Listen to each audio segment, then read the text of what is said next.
Hello, sir. Hi, how are you? I'm doing great. I like your hat. Thanks. It's right to this historical time period. So we'll be talking about the Renaissance and the early modern period. So You have a gotta weapon gotta for dress almost up for every this. era. Yeah. So I'm reusing some of these, but I have a sword from almost every era of European history, and so most time periods in Europe I have at least something for. Um, and Today, we're going to focus on a topic that I personally like and I see almost no one else talk about, and that being the Spanish Empire.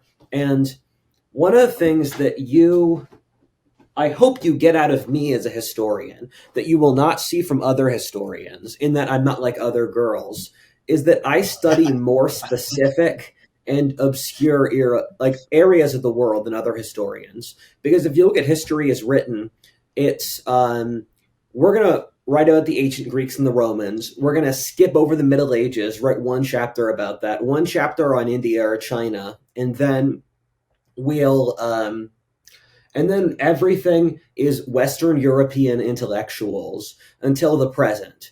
And what that leaves out is that there are vast parts of the world with billions of people or hundreds of millions of people that we don't have a story to explain how they work, or we have know nothing about them. And India is one of them, where no Westerner understands how, or almost no Westerners understand how Indians think as a civilization, or what motivates India. Africa is another area. Southeast Asia is another area. It's ironic that we pretend to be like a multicultural, or we keep on talking about how multicultural we are and how enlightened we are, but the average American knows nothing about how other cultures work. And I study Latin America, and I've read a lot of histories of South America and Latin America because growing up, I had a couple questions that were just stuck inside of me in high school. And one of those questions is, why is Latin America poor, but the US and Canada are rich? And no one around me could answer that question. So I read a bunch of histories of South America, and the answer is pretty interesting, and it relates to the Spanish Empire. And what I found is that our society doesn't really care about actually understanding how the world works. Um, we just want to rationalize whatever our political positions are, and the fact that no one is will no very few people in our society care about why Mexico is poor and America is rich. That means to me that our social sciences do not exist to serve the actual purpose of explaining the world. It's hard to argue with that. But let's get into Yeah. why why are they poor and why are they rich? So What are the answers? Spain had one of the biggest empires in history, and let me tell you how that happened. And to start, ironically, this is a story that relates to your people. You are half Colombian, half Jewish, both two integral players to this story. Um, Excellent. or one faction that benefited from the Spanish Empire, and the other side that did very poorly from the Spanish Empire. And so to start, we are in late medieval Europe. It's the year 1450. Europe's gone through the Black Death. Europe's population is half of what it was before, but Europe has entered into a new economic golden age, that being the Renaissance. And Spain is split into Spain, or the Iberian Peninsula, that being Spain or Portugal, is split into four sub-kingdoms. You have Portugal, which is still a country. You had Castile, you had Aragon, and you had Granada. And um, what happened was that Aragon and Castile fused into a single kingdom through marriage, um, into being modern Spain. And some of you might have heard of Ferdinand of Aragon and Isabella of Castile. Um, it wasn't predestined that those two countries formed Spain. Um, it the Isabella was previously going to marry into the King of Portugal, which would have made Portugal and Castile the same country. And Aragon is Catalonia, and those two are very different societies. We might get into why they're different societies, but with this, the Spanish nation tried to start to form into being a new unified country. And the biggest thing the Spanish at the end of the Middle Ages felt paranoid about was the Muslims. Because we're not going to really get into this, but the Muslims had ruled almost all of Spain earlier in the Middle Ages. When the Muslims conquered Spain, they pushed the Christian Spanish in the northern mountains of Spain, and then the Christian Spanish gradually drove the Muslims back south in a 700-year process called the Reconquista. And 1492 is the pivotal date that formed the Spanish Empire, and not just for the reason you're thinking of. And in the year 1492, Castile and Aragon unified, and there was the last Muslim kingdom in the county of Granada. And Granada was fabulously wealthy. It was one of the most wealthy places in Europe. But at the same time, it was, and the Spanish had developed this sort of deal where the kingdom of Aragon, where the county of Granada was a tributary who would give them funds. And what Ferdinand and Isabella wanted to do was unify Spain as a European Catholic country. And so they had to conquer this final Muslim territory. And in the year 1492, Columbus discovered the Americas. The Christians beat the Muslims out of the last kingdom they had in the peninsula. And then for the third thing is they had the Inquisition. And so those three things established the cultural formation that would be the Spanish Empire. Because the Spanish identity formed around this very strong Catholicism. In Europe at this time was actually in a period of low religiosity, that being the Renaissance. And Spain was the exception because Spain was on the frontier with the Muslims. And so they had to, kept this aggressive, very militant Christian crusader spirit against the Muslims. And so with the defeat of the final Muslims, you had this idea, we as the Spanish have so much energy, we have so much dynamism, we have to do something with that energy. And here comes Christopher Columbus, and you all know who he is. And he was this Italian merchant who had this idea that if you sail west across the Atlantic, you would reach China.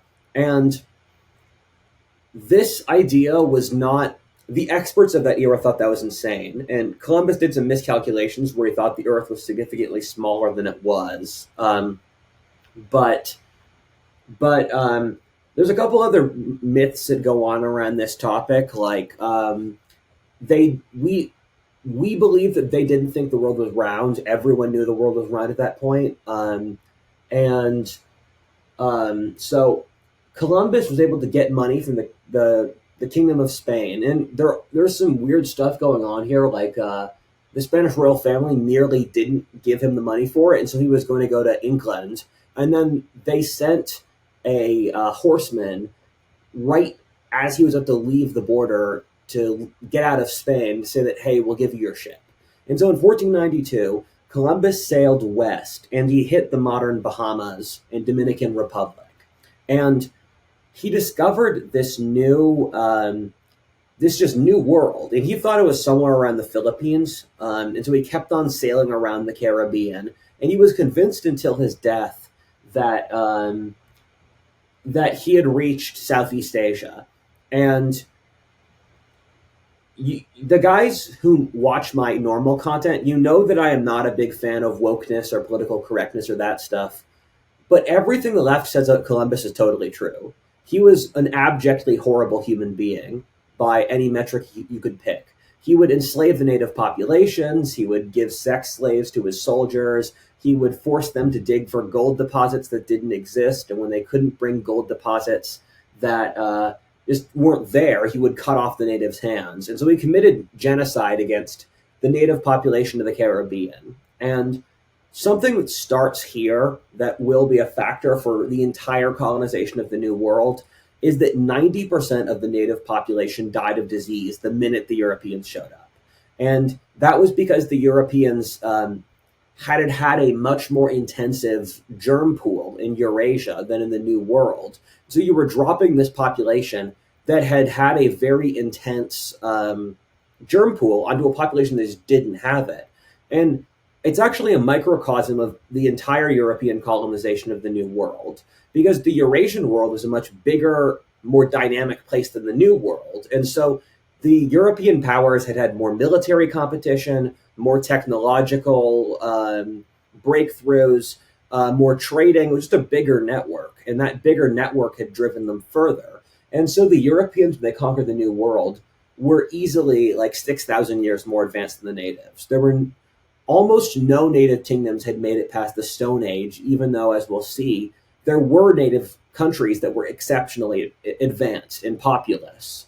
And so the Spanish established their territory in the Caribbean, and Columbus was brutal even for his era of history. He made a deal with the Spanish government, and these trading companies, they used the same social structure as startups today, actually. The modern tech startup was designed off the European ship and sailing and exploration industry. And so he had made a deal with the Spanish government who would fund this expedition that he would become the governor of all the lands he discovered. And the Spanish said, no, you're too brutal. You're not governor anymore. And Columbus actually went to prison twice. And this is the society that was committing the Spanish Inquisition at this time. And Columbus was too brutal for them. As I drink my tea, do you have any questions? No, I'm still struck by the initial question you asked about who's rich and who's poor. So I'm eagerly getting excited. It'll take me a second to get there. I need to talk about Mexico getting conquered first, where we talk about what happened to Mexico. And Spain was going through the Inquisition at this point, and you ever watch the Mel Brooks movie where they have the Inquisition? What a show! The Inquisition. Damn. Yeah, so that was a movie from like 50 years ago. Mel Brooks is a History of the World. Oh, got it. Yeah, I vaguely remember. Go for it. Mel Brooks was this comedian from like 40 years ago. He made Blazing Saddles and Spaceballs and that stuff. Yeah. So he made this. He made this pastiche at the Spanish Inquisition, and the Spanish Inquisition was, as the Christians conquered south into Spain, they hit up against majority Muslim and large Jewish populations. Spain had one of the biggest Jewish populations in the entire world, and in order to unify the Spanish nation, they had to basically remove these populations. And so they had forced conversions to Christianity. And the Spanish went through this cycle of virtue signaling, because if you look at one of the worst patterns you see in history is virtue signaling that spirals out of control, where everyone's constantly trying to show that they're better than someone else morally. And that happened with the Spanish Inquisition, where there was a previous Inquisition that the Pope had done, but the Spanish Inquisition was much more brutal. It was so much more brutal, in fact, that the Pope told the Spaniards to stop, that what were doing wasn't real Catholicism. But Spain evicted almost all of its Jewish population, and the Jews went to the Turkish Empire in the east and in North Africa. And Spain also, most of the Muslims in the south of Spain converted to Christianity, but the few that didn't, they also evicted them to North Africa. And Spain, barring Scotland or Ireland, Spain was still a relatively wealthy country. I'm not going to say Spain was poor, but it was the least developed and poorest country in Western Europe, barring the Celtic countries. And the reason for that was that Muslim Spain was actually incredibly wealthy, but as the North Spanish conquered south into Muslim Spain, as they conquered south into Muslim Spain, they would kick the industrious Muslim farmers off their land and replace them with ranches owned by the North Spanish. And so the north of Spain would colonize the south of Spain, which has resulted in the Spanish not being that genetically Muslim. The Muslims ran Spain for 700 years, but if you look at the genetics of a Spanish person today, it's skewed towards North Spain because the north of Spain colonized the south of Spain. And also they pushed an industrious economic system, whereas they colonized the Muslims. they degraded the economic level of the society towards a more agricultural, less advanced society, and also one that was controlled by a large hereditary nobility. And so you can see these policies taken from Spain to South America and Latin America, where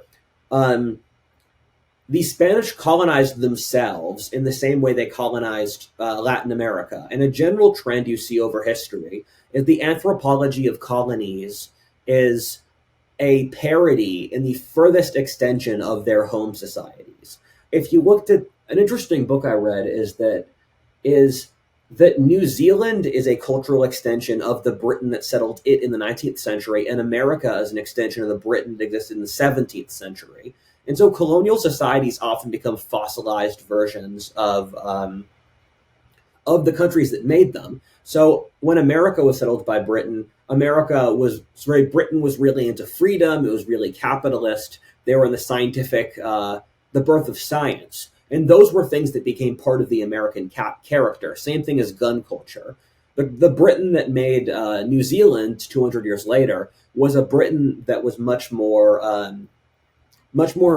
like social justice oriented, much less aggressive, much more concerned with the general well-being. And those were traits that New Zealand has kept for its entire history. And the Spain that settled Latin America was an aristocratic, macho, highly unequal, not industrial society. And those were things Latin America became more Spanish than Spain itself was. And that's very normal for colonies. And an interesting thing is that the Spanish used a lot of the techniques that they had to conquer the Muslims on the Native Americans.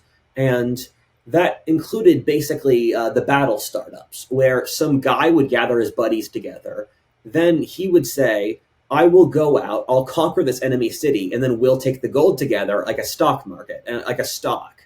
And that was how the Muslims conquered Spain with these militias, and then that was what colonized the New World. Imagine if Elon Musk funded the conquest of an alien planet. That's what happened with the... that doesn't even get a chuckle. That's so cool. Elon Musk colonizing an alien planet with just his private money. Only, so when you look at the conquest, yeah. And so when you look at the conquest of Mexico or Peru or South America, it was just these startups that just got a couple hundred guys together and they divided up the wealth of this native land. And so, yeah, and I should finish talking about the Inquisition before I get to the colonization of the New World, because that was a thread that I started to go on and then I wandered away. But the Inquisition is a lot less bloody than people think it is, where people will be like, oh my God, the Inquisition killed millions of people. And people have this general, over history, people are much more, or in our society, people are much harsher on Christianity vis-a-vis other ideologies, where communism killed close to 100 million people, fascism killed 40 million, and Christianity over its entire history killed like 20 million people, or something like that, maybe like 20, 40 million over thousands of years. Do you want to guess how many people the Spanish Inquisition killed? 10 million? Less than 4,000. What? Yeah. Why does it get such bad press or such bad PR? So the English and the French, so Spain had a lot of enemies inside Europe. And so the enemies, like the English and the Dutch and the Protestants, they wrote up this idea of the Black Legend against the Spanish, saying that the Spanish were brutal and they killed a lot of people. And the Black Legend has both truth and falsehood to it, in that the Spanish were brutal. You'll see them enslaving large parts of the New World. They would do some nasty stuff. It wasn't significantly worse than the other European countries of that time period. What happened later on, though, was the other countries in Europe morally advanced and Spain didn't.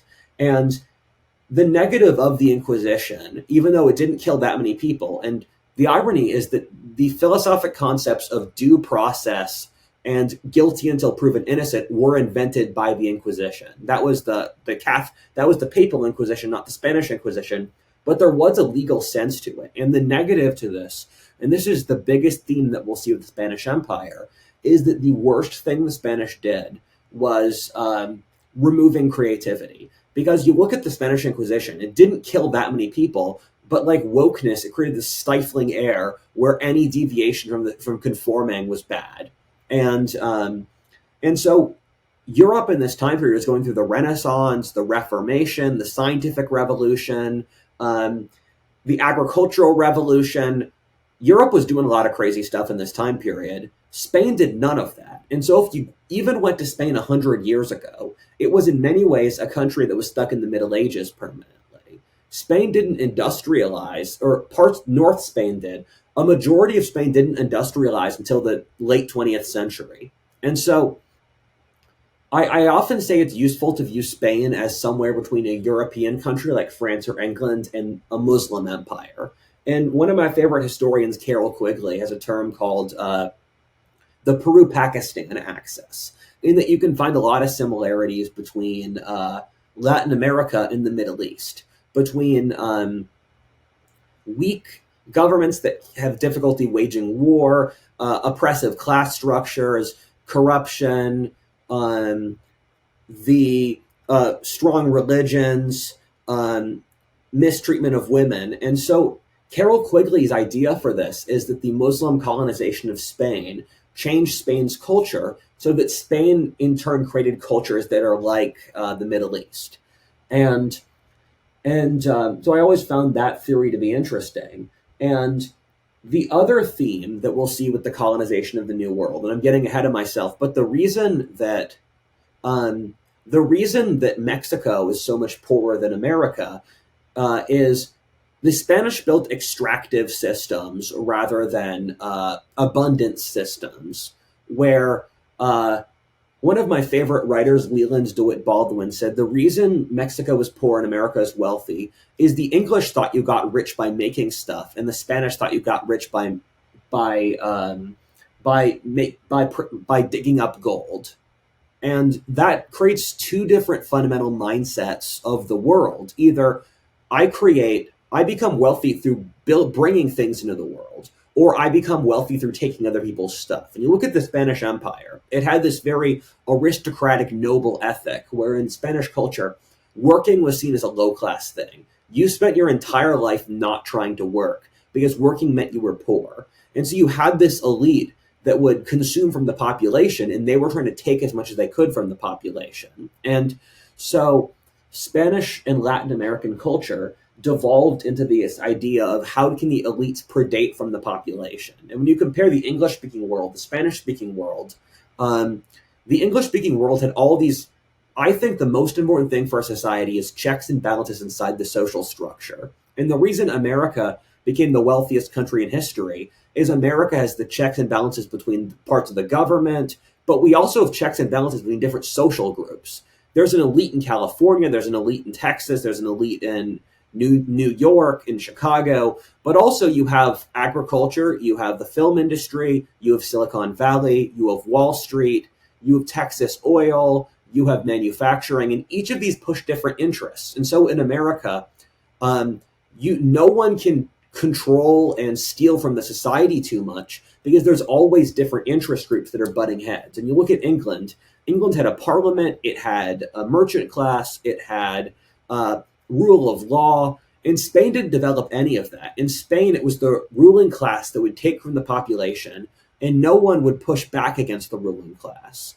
And so you go to, I've lived in Mexico and Peru, which is part of the reason why I find this topic so interesting, because I've seen Latin America. And it's clear that the people there aren't stupid, and they're very hardworking, but you wouldn't work hard in those societies back 200 years ago because your landlord would just steal it from you. There's no bias. There's a tremendous amount of bias in the government or the court system, where in Mexico, no one would ever go to the police or trust the courts. And if you can't trust the courts or the police, it's hard to build anything or to have a stable society. And so society instead becomes about you and your buddies try to take over the government so you can extract from the society. And and so that's why Latin America has had so many civil wars. And the thing is that once you win and you take over the system, there's no incentive to be good because it's hard to break centuries. Once a system is set into place, it's very hard to change it.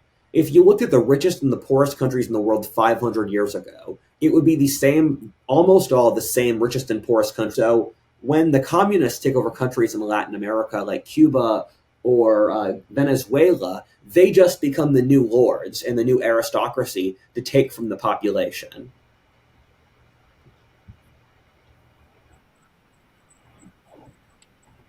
Yeah, So you're it saying is. that this sort of culture of Yeah. There's extraction an is interesting deeply book. ingrained into these countries and has been for a I'm long listening. time. And why is that? What, Sorry, just this book talks a lot you about know, this. And the say thesis more of about this book, and it was how it got popular there a couple years or ago, why is that it's you can different project how wealthy in a the US, for society is example, based off how or extractive its or other institutions countries. are. And and so when the Spanish conquered Mexico and Peru, in those areas, there were these wealthy native states. And so you're a Spanish guy, you conquer this giant advanced native kingdom, you get the natives to work for you as serfs. So they produce stuff for you. And so your incentive is to extract from them. In America, meanwhile, there weren't very many natives, and there was nothing like gold that you could extract. So when we talk about the Colonial America video, I said that the first settlers of America wanted to be like the Spanish. They wanted to extract from the population. And that just didn't work because there was nothing to extract. So they had to actually make stuff. And and that was the best thing that ever happened to America. And interestingly, England and Spain at the time of Columbus were similarly democratic. Spain actually had a parliament that was as powerful as England's parliament. What happened, though, is that all of the territories in the New World for the Spanish went directly into the Spanish king's pocket. The New World was processed as the personal estate of the King of Spain. And what that means is imagine if the President of America per- personally owns all the profits from oil deposits in the Middle East. Imagine America conquers the Middle East. The president of America personally uses all the funds of from the Middle East and its oil. The president would then use it to sidestep the legislature and the Senate, and that's what happened in Spain, where they made so much money off Mexico and Peru, which we have to get to, but that meant that Spain became a very authoritarian social structure where the king ran everything, and and so because of that, it became a very inefficient, extractive society. And so, for example, the way the Spanish economy worked is the king would give monopolies to his friends. He'd be like, you are the lord of Seville. I will give you a monopoly on salt manufacturing. No one else can make salt. He jacks up the price of salt. That was the entire Spanish economy. Spain didn't have a capitalist economy, and then, for example, with the trade with the colonies in America, what happened was that the Spanish said you can only trade with America in one in, twice a year in exactly the ports we say through the sanctioned monopoly ships. And so what this did is this strangled the economy of the Spanish Empire. And when the Spanish conquered new territories, the conquistadors, the guys who conquered them, would divide up the land between their encomienda estates. And so they developed this feudal serf economy where everyone who worked under them, they didn't have legal rights, and they existed to basically give stuff to the lord. And what this did is it just meant that Spain never developed capitalism, and there was no incentive for you to actually do anything because all of the economy and the society had been divided up among these pre-established interests.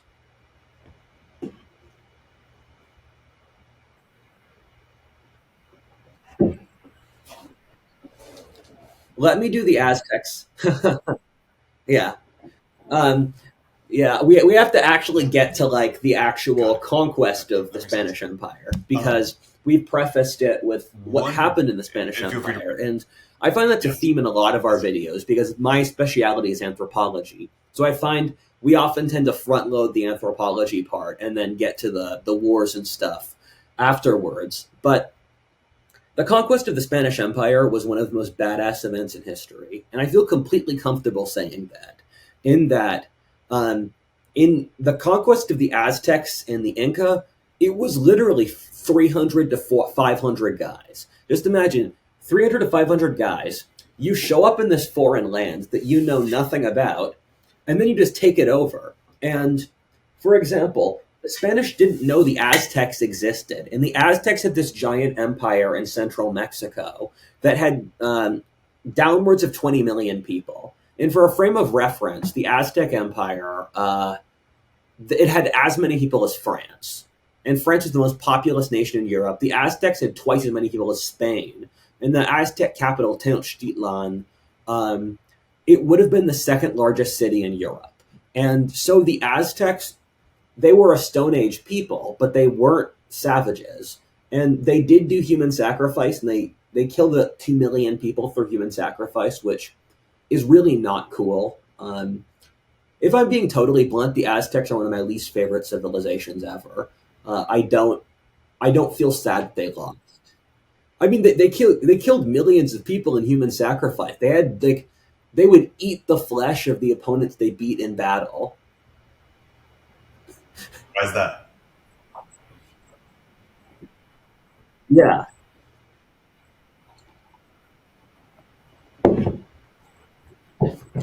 yeah, and It's funny because there's they'd have all these there's such subject reverence towards kingdoms, indigenous and populations.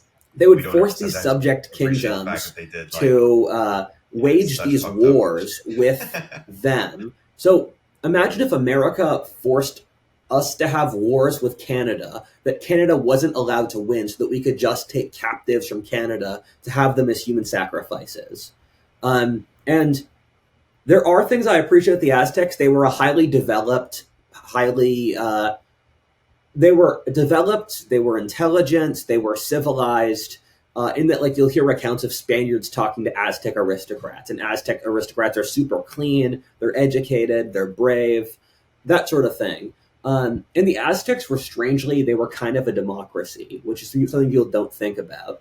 But Hernan Cortez, with his 500 buddies, shows up in Mexico. His mistress actually is the one he her having a native mistress, and she was the person who was able to figure out how to translate the Spanish language to the Aztec language. And isn't that so strange that Hernan Cortez conquered the Aztec Empire within several months of learning that their nation existed and how to speak their language? And so the story gets even stranger, where Cortez walked across Mexico to modern Mexico City or Tenochtitlan, and he and so the Aztecs thought that they were gods, and people often misinterpret this because if you come from a Judeo-Christian background, there's one God, and that God is just spectacular. But if you're from a pre-Christian society, like the local creek can be a god, or I don't know, like that tree can be a god, or there's a god of Berkeley University. And so when the Aztecs saw the Spaniards as gods, what it translates to is you are a mystical force we don't understand. And Cortez started negotiating with the Aztec king. And there's a weird historical note here where they were playing a board game, and the Aztec king thought that the results of the board game would determine the fate of his civilization. And so they were playing the board game really aggressively. But then Hernan Cortez captured the Aztec king, kept him as a captive, and then got the Aztec nation to follow his orders in order to just give Cortez vast amounts of money. And then what happened was that the Aztecs drove the Spanish out, killed their emperor, who was a Spanish quisling. And then there was a war between the Spanish and the Aztecs And the thing with both the conquest of Mexico and Peru is that 90% of the Spanish army were native enemies of the Aztecs, where the Aztecs were so hated by everyone else in their neighborhood that the Spanish had armies of thousands of other allies who fought against the Aztecs. And and so the Spanish conquered Tenochtitlan, conquered Mexico, named it New Spain, and established a Spanish colony there by insurfing the native Aztecs. And Mexico's population collapsed by 90%, where at the time Hernan Cortez landed, Mexico had a population of over 20 million people. In the year 1700, 200 years later, Mexico had a population of 5 million people, which is it's post-apocalyptic. That's absurd. And to be fair, 90% of the population loss was disease. If the Europeans came giving cuddly bears to the Aztecs, 90% of their population would still die. But numeric estimates say the Spanish killed about 15 million people in their entire conquest of the New World. And do you have any questions before I move on to Peru? So, Pizarro started out in Mexico, and he had heard rumors that there was a giant empire to the south in modern Peru. And he sailed down the coast and found the Inca Empire. And the Inca Empire had about 11 million people, or equivalent to the population of Germany. And the Inca Empire had expanded really rapidly and was facing these issues of how do we hold this recent empire together. And so they were in the middle of civil war. And so the Spanish were lucky. They walked right into the Inca Empire in the middle of the civil war and walked to the capital of the Inca Empire, Cusco. And guess what? They did exactly the same strategy as they did with the Aztecs. Unironically, they captured the emperor through the same trick as the Aztecs, and then forced that to maintain control of the empire through the captured emperor. And it's just, if this was fiction, that would be horrible writing. The audience would be like, you can't use the same trick twice. But the Aztecs and the Inca didn't know about each other. If it worked last time, why not this time? And the thing that's even more ludicrous with the Inca than the Aztecs is 500 Spaniards, maybe 1,000, took over the Aztec Empire. It only took 200 Spaniards to take over the Inca Empire, which is an empire of 11 million people. And in both cases, the life for the average natives got worse with the Spanish conquest, where the Spanish started out by enslaving the natives because these conquistadors would go, they'd take over native kingdoms, and they'd enslave the natives. But one of the big threads in the Spanish Empire that people very rarely talk about is how the church was such a big force, and the church protected the natives. And so we look at the Spanish Empire and we think they must have been absolutely brutal, but no, the government had a tremendous amount of social policies to protect the natives because they saw the natives as future Christians who had souls. And so the church would go into Latin America, and the church would send reports back to the crown. The conquistadors, the nobility, are enslaving people. You have to stop this. So they abolished slavery and replaced it with serfdom. And there were actually pretty significant protections by the Spanish government for the native population. And a big reason they started importing black slaves in is because black slaves had none of those legal protections. And it's ironic that you look at history and people are always the same kind of loophole-looking, conniving people they were, where you'll be like, I can't enslave one population. Let me enslave another. Or the mixed race populations between the Spanish and the natives, where across the Spanish Empire, in the U.S. is majority pure European ancestry. But in Latin America, most people are mixed Spanish, mixed native ancestry. It's half in Mexico. In some places like Argentina, it's all European. In Venezuela or Colombia, it's majority European. In Peru, it's mostly native, etc. And so you saw the creation of an entirely new race of people that had never existed beforehand, that being the mestizos. And the Spanish established this caste system where they were the castas. And the word caste for India comes from the castas system they had, where they had about 60 different castes, kind of like our 60 different genders. And each caste had a different social role. And so you look at Venezuela. In Venezuela, the government appointments from Spain themselves were the people in charge. And one of the worst parts of the Spanish Empire was that the second you were born in the Americas, you were a second-class citizen, where the peninsulares were the people who ran all the colonies were appointments from the King of Spain.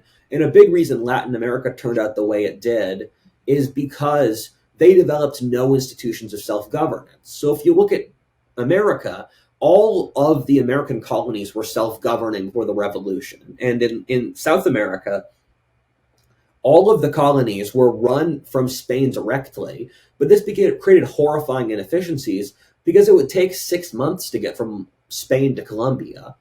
And so you'd hear these orders going out over the course of 6 months, which is just ridiculous. And you develop these caste systems where in Venezuela, the top caste were the Spanish-born Spaniards, and then the whites born in that area, then mixed race people in between, and mixed race black whites were the herders, mixed race native whites were the farmers. Then you had the native population. In some ways, the natives were a higher caste than the mixed race people. And then you had black people at the bottom. But also, ironically, in some cases, black people were higher. But what I'm trying to say is that you had this complex racial caste system across Latin America, where in different Latin American colonies, different races beneath the whites had different social roles. And the Spanish Empire, the biggest thing that killed it in the end was the lack of enfranchisement for the native whites. Because when you look at Latin America getting independence, what happened was that Napoleon conquered Spain. And this is around 1800. These colonial empires were formed around 1500. And once Napoleon conquered Spain, all the native-born whites in Latin America said, hey, we don't like Spain running us. Let's fracture off into the new countries like Colombia or Mexico or Peru or whatever. And we're running low on time, so I'm just going to drop interesting facts that you guys might not know and do a speed run of the status of different Spanish colonies. So your homeland, Colombia, had a native confederacy that the Spanish conquered, and then it became majority European ancestry. And then the thing is, Colombia was so distinctly separated from the rest of the Spanish Empire that it kind of evolved in its own direction because it's up in the mountains.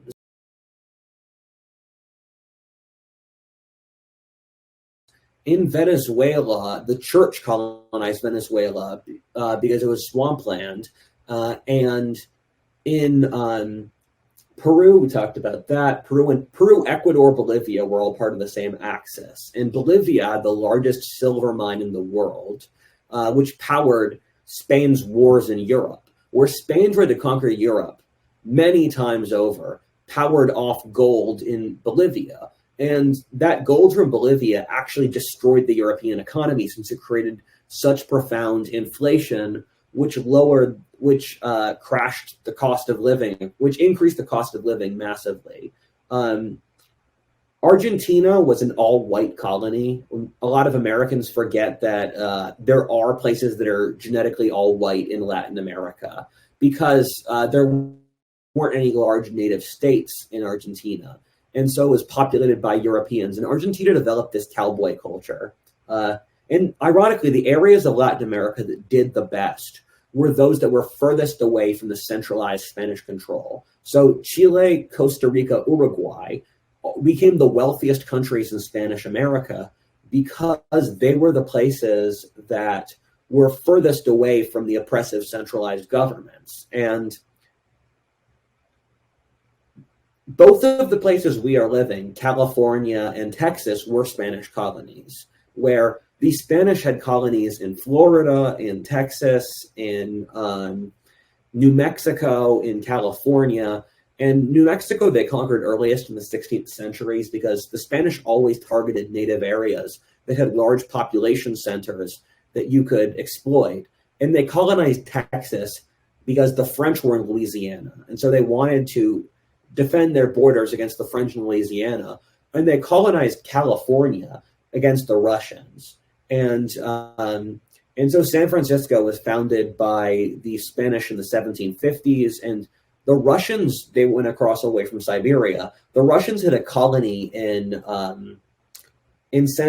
outside San Francisco. Fort Ross was a Russian colony, which is a weird historic fact in the 18th century. And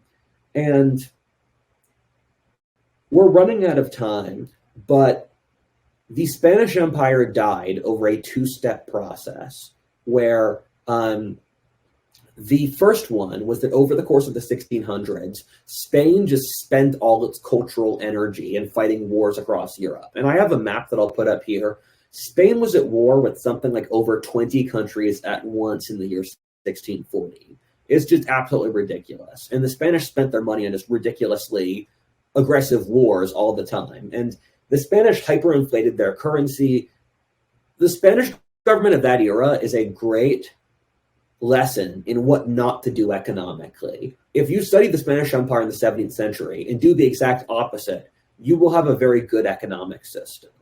And so the Spanish went to decline over the 17th century. At the end of the 17th century, Spain had 1/3 lower population than it did at the start of the century. And this is something we don't think about, but population decline is relatively, it happens a lot over history. And after that point, the Spanish hobbled on for the 18th century, and there was the War of Spanish Succession, but I haven't had the time to get into the Spanish Empire inside Europe.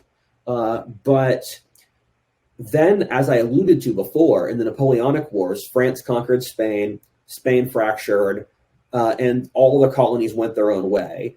And final facts before we can cut this is the Spanish had a colony in the Philippines, which is something people don't know. And in my cultural maps, I put the Philippines as an extension of Latin America because they established a social structure in the Philippines that was basically the same as Latin America. And so the Spanish had this colony on the other side of the world, which always weirds me out. And this is the thing that gets me at the Spanish Empire. And the thing that's most impressive is just how far they got. Because besides even the Philippines, which would take over a year to hear from Spain, the Spanish then used the Philippines. The Spanish attacked Cambodia. There was a war between Spain and Cambodia. And this became a meme on Twitter because this Spanish invasion of Cambodia in the late 16th century, it was fought between samurai, Aztec warriors, conquistadors, and the native Cambodians. And the Cambodians beat the Spanish, but the Spanish even had a colony in the Solomon Islands. And the Solomon Islands are this tiny islands chain off the coast of Australia. And there was a point where the Spanish had a colony on every single continent on Earth. They had colonies in North and South America, Europe, Africa, Asia, and they were also sailing. They had a couple of ships down by Antarctica and islands off the coast of Australia. And so we can talk all day about the failings of the Spanish Empire, but fundamentally, what was incredibly impressive was just how far they went. And one of the authors I like, Leland DeWitt Baldwin, said, America took 250 years on the East Coast. To get from settling the East Coast to the Revolution was 250 years. After that time period, the U.S. spread across the entire continent in 50 years. Meanwhile, Latin America, the Spanish conquered everything from Texas down to the bottom of South America in a 50-year period. Actually, the bottom of South America took them a bit longer. But they had this giant territory in 50 years, and then it just stopped growing for the next 200 years. And so the Spanish are really admirable in the scale through which they operated, but you start to see their failings once you saw how it endured. What are your questions? First off, it's very well explained. I have a number of questions. One is, do you think that the failure was baked in or inevitable, or is there an alt history here? Yeah, no, I definitely think this is not baked in. Where you look at the reason I went into researching the Spanish Empire so much was because I saw places that looked like Western civilization, but had vastly different results. Where I had been studying how my entire career is trying to understand how the world works. And there are certain jarring, distinct points that just confused me with that search. And one of them is you look at Argentina, where Argentina, it's the same climate as the US, it's almost all white, Western civilization, Christian. And so I was thinking what made these areas do poorly. And Spain is a Western European country. It's a temperate climate. It should have done well. And you look at Spain in the year 1500, it had property rights. It had a democracy. Spain had all the preconditions that made the rest of Western Europe successful, but they made the wrong choice. And that influenced the rest of Latin America. And it all stemmed from a handful of incorrect decisions they made in the 16th century. But if that had happened, Latin America would be as rich as America. And by those wrong decisions, do you mean the sort of extractive culture, or do you mean more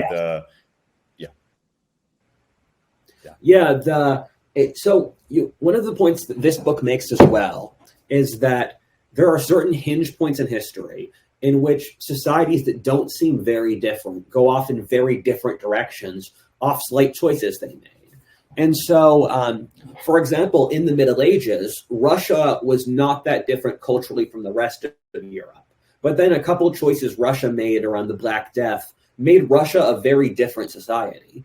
And for the Spanish, they were a little bit more extractive than the rest of Europe at the time period we're starting at. But then they made a handful of choices that led them down that path.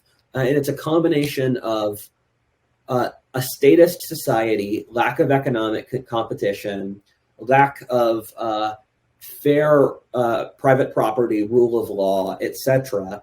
And it all compounded over time to get worse and worse. The another book that people I think like to or weighs in on similar ideas is Guns, Germs, and Steel by Jared Diamond. Yeah. What's your perspective on that book or the main conclusions from it? Yeah. Guns, Germs, and Steel, it's about half right, but it's not right, where he has about half the answer, but not the whole answer. And I can tell that he's a biologist because I can tell he doesn't have a historian's perspective. And that's not a put down. He could have been a biologist and wrote that book correctly, but there are things he said that a historian would notice that he didn't, where the part of his thesis that's correct is that the reason Eurasia did well was because of geography, where Eurasia had, it's just a bigger continent. You had domesticable animals, you had more crops, and it makes sense that Eurasia became the nucleus of global civilization, where at the time of Columbus, 90% of the world's population was in Eurasia. But the part he errs on, in my opinion, is he says geography answers everything. And in my opinion, once you ask someone, this one thing answers all of history, they're not doing it right. And so, for example, all of the major civilizations of Eurasia have had a point where they were dominant over the others. There were periods where China, the Middle East, India, Europe were all doing better than the other ones, but these areas all have the same geography. And I don't like the arguments that say geography determines everything, because there are too many countervening examples. Like Switzerland's got a horrible geography. It's this tiny mountainous country. Same with Norway, but they made the best of it. Well, meanwhile, Nigeria has so much natural resources, and like Kyrgyzstan is the same geography as Wyoming. And so he doesn't explain why all of these Eurasian civilizations did well, but then the Europeans just went massively ahead. And you have to look at things like politics or culture or historical events, because if geography explained everything, you would see that across history it would remain stable because the geography remains stable. But over history, you'll see one country speeds ahead, another country falls behind, then another country speeds again. And it's normally due to changes in social structure. Right. And my last question then is, why did Spain and some of these other countries suffer from such extractive institutions, and the U.S. and other countries that prospered did not? Like, what's the main difference there? Yeah, the reason it's because it's easy. It's like, do you go to the gym or not? And it's good to go to the gym, but it's hard. And so imagine you're an elite. It's easy to extract, and you derive the benefits in the short term. But you don't derive the benefits in the short term. In the long, you do not personally derive benefits in the long term. So that's why most societies in history are extractive. And it's why most people don't go to the gym either. And the reason that England and Northwestern Europe made this industrialized breakthrough is because they had a balance of social authority. Where if you look at Northwestern Europe, when it was formed as a social structure, it had constant competition between the nobility, the church, the king, the merchants, and the peasants. And so those kept on fighting each other. So no one could become oppressive because, let's say, when the king was getting too big, the nobility and the church would ally against the king. When the church would get too big, the merchants and the king and the nobility would ally against the church. And it's like the checks and balances in America. What happened in Spain was due to all this gold from Bolivia, is that the king got way too much power so he could crush the other social classes. You look at a communist country, the government controls everything, and the government has no accountability. And so you have freedom and economic prosperity when one social class isn't strong enough to be able to crush all the other social classes and exploit them. Yeah, it's interesting to see in some cases where the culture influences the politics or the governance, but also in other places where the reverse, the politics can influence or the governance structure can influence the culture. Everything is a chicken and egg, where like I view the world as a living, breathing organism where everything's influencing itself, and it's like ripples. And most people view it like a flowchart. The flowchart has to explain everything, but everything feeds into everything else. Where one of the things that I think you'll like about my channel is that it's anthropology, sociology, religion, philosophy, and we don't split those. We split those into different disciplines, but the reality is they're all the same thing. And for example, since World War II, the bureaucracy has become the dominant class in the West, and you can see that in our social structure. You see it in the movies we make. You see it in the philosophy we have. You see it in how we build houses. And so you can see something like that, and it influences everything else in the culture. Yeah, that's a good place to end. And also just say for people who haven't seen it yet, we have What If All This on podcast players now. So if you want the main channel, but not on YouTube, check it out on Apple or Spotify or wherever you listen to podcasts. Let me drop some books. And finally, you guys need to check out our next episode's New World War II, or the European front of World War II. So you guys are going to like that. This book I spoke about a lot. It's not actually about Latin America, but it has a theory that explains the underlying stuff I talked about here. This is a book. I haven't read it, but it's the top book on this topic, and it's about the European Empire in the Spanish Empire. This is a book on Spanish history. This is the one that I'd recommend the best. Empires of the Atlantic World by J.H. Eliot, and it compares British colonization versus Spanish colonization. This was really the book that was the skeleton key for me. So this is one of my favorite books ever, The Story of the Americas by Leland DeWitt Baldwin, but you can't buy this because I destroyed the market for this book by recommending it, and so now I'm trying to get publishing rights to this book. By the way, Eric, one of my goals is I want to form a publishing house where I can publish old books that I destroyed the market.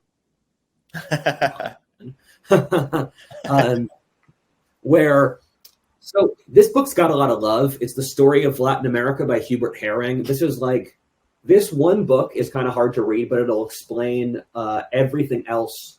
It'll explain Latin America better than most other books. And this is the best primer for Latin America, Forgotten Continent by Michael Reed. I'm sorry for giving your crew like 8 books they have to write down on the playlist thing. No, don't worry. We got it. I'm sorry for the readers who have to, the listeners who now have to read 8 books. No, I'm just kidding. People. Hey, that's your guys' problem.